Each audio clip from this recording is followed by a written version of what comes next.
Hello welcome in AK study. मैं हूं अरुण कुमार यादव और आज इस वीडियो में हम देखेंगे converse of mid point theorem. मतलब कि converse of mid point theorem को पहले हम समझेंगे, उसके बाद हम इसका प्रूफ देखेंगे। और इससे पहले मैं आपको मिड पॉइंट थ्योरम अच्छे से समझा चुका हूं, तो अगर आपने वो वीडियो नहीं देखी है तो उसका लिंक इस वीडियो के डिस्क्रिप्शन में आप देख सकते हैं।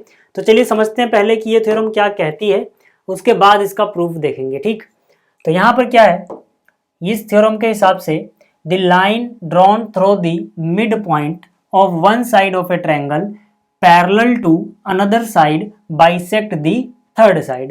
मतलब क्या है कि अगर आपके पास मान लो कोई ट्रायंगल है, इस ट्रायंगल की किसी एक साइड के मिड पॉइंट से आप एक लाइन या फिर लाइन सेगमेंट खींचते हो जो ट्रायंगल की दूसरी साइड के पैरेलल है, तो पक्की बात है कि ये लाइन सेगमेंट या लाइन तीसरी साइड को जहां पर भी काटेगा वहां से उसको बाइसेक्ट कर देगा, मतलब मिड पॉइंट पे ही जाकर मिलेगा। ठीक है, जैसे अगर नहीं समझ में आए तो और समझो अच्छे से। ये अपने पास एक ट्रायंगल है, थ्योरम क्या बोल रही है कि ट्रायंगल की किसी एक साइड का मिड पॉइंट पहले आपको पता होना चाहिए। ठीक है, तो मान लो ये है मिड पॉइंट किसका, ए बी का। ठीक है, इस पॉइंट का नाम है ई। तो जाहिर सी बात अगर ये ए बी का मिड पॉइंट है तो ये टुकड़ा इसके बराबर है। ठीक है ना। अब अगर इस मिड पॉइंट से आप एक लाइन या फिर लाइन सेगमेंट खींचते हो और जो ये लाइन सेगमेंट है ये इसकी दूसरी साइड के पैरेलल है। ठीक है, मान लो ये पॉइंट है एफ, यहाँ पे इसने एफ को काटा। कंडीशन क्या है कि जो आपने ई एफ खींचा है वो पैरेलल खींचा है किसके, बीसी के। अगर आपने ये ई एफ बीसी के पैरेलल खींचा है तो ये थर्ड साइड एसी को बाइसेक्ट कर देगा, मतलब एफ भी मिड पॉइंट ही होगा। यानी कि जो ए एफ होगा ये वाला टुकड़ा, ये सी एफ यानी कि इस टुकड़े के बराबर होगा। ठीक है, कंडीशन क्या है कि ये पैरेलल खींचना है आपको, साथ में जो ई होना चाहिए, ठीक है ना, वो क्या होना चाहिए, वो मिड पॉइंट होना चाहिए। ई क्या होना चाहिए, मिड पॉइंट होना चाहिए। किसका मिड पॉइंट होना चाहिए, किसी एक साइड का। मान लो वो साइड ए बी है अभी।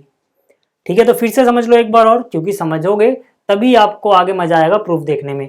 एक बार और समझो मैं क्या बोल रहा हूं कि अगर अपने पास कोई ट्रायंगल है, ट्रायंगल की किसी एक साइड के मिड पॉइंट से किसी दूसरी साइड के पैरेलल आप एक लाइन या फिर लाइन सेगमेंट खींचते हो, ठीक है, तो ये थर्ड साइड को जहां पर भी मिलेगा वहां से थर्ड साइड को बाइसेक्ट कर देगा, मतलब एफ भी मिड पॉइंट हो जाएगा, यानी ये टुकड़ा इसके बराबर। ठीक है, तो यहां से, ठीक है, यहां से अब अगर आपको ये चीज समझ में आ गई है तो प्रूफ देखते हैं। ठीक है, इसका प्रूफ कैसे करेंगे, यहां पर देखो मैंने ये फिगर बना ली ए बी सी। ठीक है, अब इसमें मुझे क्या क्या दिया गया है, मुझे दिया गया है कि जो ई है वो ए बी का मिड पॉइंट है और ई एफ जो है वो बी सी के पैरेलल खींचा गया है। और मुझसे प्रूफ क्या करने को बोला जा रहा है, प्रूफ करने को बोला जा रहा है कि प्रूफ कर दो कि अगर ऐसा है, अगर ई मिड पॉइंट है और ई एफ बी सी के पैरेलल है तो ई एफ ने ए सी को बाइसेक्ट कर दिया, मतलब ए एफ और सी एफ बराबर दिखाना है। ठीक है, क्वेश्चन कैसा नजर आएगा आपको जब पेपर में लिखा हुआ होगा, इसके आगे बस प्रूफ दैट लिख देंगे, प्रूफ दैट, आगे सारी कहानी यही। तो समझ लो आपको ये चीज प्रूफ करनी है। ठीक, तो अब कैसे प्रूफ करेंगे वो देखते हैं। देखो सबसे पहले हमें लिखना होता है हमें गिवन क्या, तो हमें क्या गिवन है, E is mid point of A B. तो मैंने यहाँ लिख दिया हमें गिवन है E is mid point of A B. तो अगर ई ए बी का मिड पॉइंट है तो पक्की बात है ए ई बराबर हो जाएगा बी, इसीलिए मैंने लिख दिया that is A is equal to B, हमें दिया हुआ है, यह गिवन है। और क्या दिया हुआ है हमें कि भाई ये जो चीज है ये इसके पैरेलल है, यानी कि E F is parallel to B C, ये भी हमें दिया हुआ है, तो ये भी मैंने यहाँ लिख दिया। ठीक, हमें क्या प्रूफ करना है, हमें प्रूफ करना है कि ई एफ जो है वो ए सी को बाइसेक्ट करता है, ई एफ जो है वो ए सी को बाइसेक्ट करता है। बाइसेक्ट करने का क्या मतलब है कि हमें प्रूफ करना है कि जो ए एफ है, ठीक है, और जो सी एफ है ये दोनों बराबर हैं टुकड़े।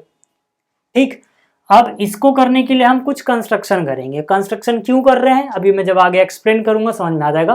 पहले देखो कंस्ट्रक्शन क्या है। कंस्ट्रक्शन ये है कि पहले हमें ड्रॉ करना है C D parallel to A B. मतलब क्या कि यहाँ पर जो आपको सी डी नजर आ रहा है ये ए बी के पैरेलल ड्रॉ किया गया है, यानी कि ए बी और सी डी आपस में क्या है, पैरेलल है। ठीक, इसके अलावा जो ई एफ था इसको आपको आगे एक्सटेंड करना है, कहाँ तक, डी पॉइंट तक। ठीक है, ई एफ को आगे एक्सटेंड करना है डी तक, तो मैंने लिख दिया extend E F two D. अब देखो हमने जो प्रूफ करना है वो क्या चीज है और हम कैसे कर पाएंगे और उसमें कंस्ट्रक्शन कैसे हेल्प करेगा। ठीक है, वो सारी चीजें आप देखो। अब देखो भाई हमारा सीधा सा काम है कि हम ये टुकड़ा AF CF के बराबर किसी तरह से प्रूव कर पाए। ठीक है, उसके लिए देखते ही नजर आता है कि एक ट्रायंगल यहाँ है, एक ट्रायंगल यहाँ है। तो अगर मैं ये दोनों जो ट्रायंगल हैं CFD पहला ट्रायंगल और AFE दूसरा ट्रायंगल, इनको अगर कॉन्ग्रुएंट कर दूं तो बात बन जाएगी by CPCT CF equal to AF, खत्म। ठीक है ना, यही तो हमें दिखाना है। लेकिन मैं कॉन्ग्रुएंट कैसे कर पाऊंगा, उसके लिए मेरे पास क्या क्या है वो तो सोचना पड़ेगा ना भाई। तो एक बार देखते हैं मेरे पास क्या क्या है। देखो जरा, इस ट्रायंगल का एंगल C और इस ट्रायंगल का एंगल A, पहली चीज तो ये मेरे पास है बराबर। क्यों? क्योंकि ये मैंने इसके पैरेलल खींचा है, तो ये हो गया अपना ट्रांसवर्सल, तो ये और ये ऑल्टरनेट एंगल हो गए। ऑल्टरनेट एंगल बराबर होते हैं, तो C और A तो मेरे पास है, बिल्कुल सही। ये वाला एंगल इस वाले एंगल के बराबर है, वर्टिकली अपोजिट एंगल, बिल्कुल ठीक। ये दो चीजें तो मुझे मिल रही हैं, लेकिन मुझे कोई तीसरी चीज नजर नहीं आ रही जिसकी वजह से मैं इनको कॉन्ग्रुएंट प्रूव कर पाऊं। उसी तीसरी चीज को लाने के लिए ये सारी कंस्ट्रक्शन की गई है। कैसे? ध्यान से देखो कैसे। यहां पर आपको देखना है, सीधी सी बात है कि अगर किसी तरह से मैं ये वाली साइड इतने के बराबर कर दूं, तो ये एंगल तो इसके बराबर है ही, ये एंगल इसके बराबर है ही, angle angle side, angle angle side हो जाएगा कॉन्ग्रुएंट। ठीक है ना, तो मतलब मुझे किसी तरह से इन दोनों को बराबर दिखाना है। इन दोनों को मैं डायरेक्ट बराबर नहीं दिखा सकता, कोई चारा नहीं है डायरेक्ट बराबर दिखाने का, लेकिन मुझे इतना पता है कि अगर मैं इसको एक पैरेललोग्राम प्रूफ कर दूं, जो कि आसानी से प्रूफ हो जाएगा, तो फिर ये वाली साइड इसके बराबर हो जाएगी और ये साइड पहले से ही इसके बराबर है। क्योंकि ये इसके बराबर है और ये इसके बराबर है, तो ये दोनों भी आपस में बराबर हो जाएंगे, काम बन जाएगा। मतलब मुझे पैरेललोग्राम प्रूफ करना है, इसीलिए ऐसी कंस्ट्रक्शन की है मैंने। पैरेललोग्राम कैसे प्रूफ करेंगे? बहुत आसान है। देखो यहाँ पे मैं क्या लिखूंगा, सीधी सी बात, मैं यहाँ पे ये लिखूंगा पहले कि भैया जो BE है और जो CD है वो पैरेलल है। मैंने सीधी सी बात क्या लिखा, BE जो है वो पैरेलल है CD के according to construction. According to construction मतलब जो हमने रचना करी है, कंस्ट्रक्शन करी है, उसके हिसाब से। हमने कंस्ट्रक्शन क्या करी है भाई, हमने इस पूरे के पैरेलल इसको खींचा है। तो ये चीज अगर इस पूरे के पैरेलल है, तो भाई अगर ये पूरे के ही पैरेलल है तो इतने के भी तो पैरेलल ही होगा CD। वही मैंने लिख दिया कि भाई जो BE है और CD है वो पैरेलल हो गए कंस्ट्रक्शन के हिसाब से। दूसरी चीज मैं क्या लिख सकता हूँ, दूसरी चीज मैं लिख सकता हूँ कि भाई EF के पैरेलल तो BC को दिया ही हुआ है पहले से, तो अगर EF BC के पैरेलल है, ठीक है, यहां से मैं लिख सकता हूं कि यार EF जो है, ठीक है, वो पैरेलल है अगर BC के, तो EF को ही तो आगे बढ़ाया है ED तक। ठीक है ना भाई, अगर EF पैरेलल है तो ED भी तो पैरेलल होगा, क्योंकि EF को ही तो आगे बढ़ा रहे हैं। ठीक है, तो यहाँ ये चीज तो गिवन थी, ये अलग अलग कलर हो जा रहे हैं। ठीक है, ये चीज तो गिवन है, ठीक है ना, और EF को ही आगे बढ़ाने से ED मिल रहा है, तो EF बोलो या ED बोलो, मतलब अगर EF पैरेलल है इतना तो पूरा ED भी तो पैरेलल ही होगा। ठीक है ना, किसके? BC है, यहाँ पे याद रखना। ठीक है, EF is parallel to BC। ठीक है, जैसे ही इतना हुआ, जैसे ही इतना हुआ, आप क्या करो, इसको स्टेटमेंट 1 बोलो, इसको स्टेटमेंट 2 बोलो। आप लिख सकते हो from 1 and 2, from 1 and 2। 1 and 2 से क्या लिख सकते हो कि भैया ये जो अपने पास था, एक बार इसको हटा दूं, ठीक है, ये जो अपने पास था ये क्वाड्रिलेटरल पैरेललोग्राम हो गया। क्यों हो गया समझो एक बार, BE CD के पैरेलल है भाई। ठीक है, BE CD के पैरेलल है और ED BC के पैरेलल है। ठीक है, तो यार इस क्वाड्रिलेटरल में ये वाला जोड़ा आपस में पैरेलल है, ये अपोजिट साइड का जोड़ा आपस में पैरेलल है, दोनों अपोजिट पेयर्स पैरेलल हैं, तो पैरेललोग्राम ही तो बनेगा। तो इसका मतलब क्या हो गया, from 1 and 2 BEDC is a parallelogram. और जैसे ही इतना हुआ, क्वेश्चन समझ लो ऑलमोस्ट डन। ठीक है, तो BEDC इज पैरेललोग्राम। ठीक है, जैसे ही ये पैरेललोग्राम हुआ, हम कह सकते हैं इसका मतलब है कि जो BE है वो CD के बराबर होगा। जो BE है वो बराबर होगा CD के। क्यों? Opposite sides of parallelogram are equal. Opposite sides of parallelogram है ये, ठीक है ना, CD और BE, तो ये इक्वल हो गई। लेकिन मुझे पता है BE तो AE के भी बराबर है, यही BE जो CD के बराबर आया, यानी इस पर भी 2 कट लगा सकते हो आप, ठीक है, ये AE के भी तो बराबर है।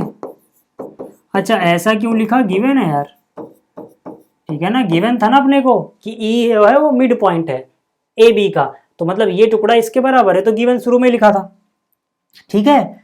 अब देखो, अब हमारा काम हो गया। हमें क्या लेके आना था? हमें इन दोनों को बराबर लेके आना था, ठीक है। तो देखो ये दोनों ही BE के बराबर है, तो यहां से अगर मैं, ठीक है, इसको थर्ड बोलूं, इसको फोर्थ बोलूं, तो फ्रॉम थर्ड एंड फोर्थ सीधा लिख दे रहा हूं मैं, आप लिख लेना फ्रॉम थर्ड एंड फोर्थ, क्योंकि ये चीजें सेम है, लेफ्ट वाली तो राइट वाली बराबर होंगी, यानी CD is equal to AE हो गया, यानी कि CD is equal to AE हो गया। जैसे इतना हुआ भाई, यही चीज तो चाहिए थी हमें। अब ये आराम से कॉन्ग्रुएंट हो जाएगा ट्रायंगल, ठीक है। तो अब इसको हम क्या कर लेते हैं? कॉन्ग्रुएंट कर लेते हैं। देखो कैसे कॉन्ग्रुएंट करोगे? सबसे पहली बात आपको क्या लिखनी है यहाँ पर? In triangle CFD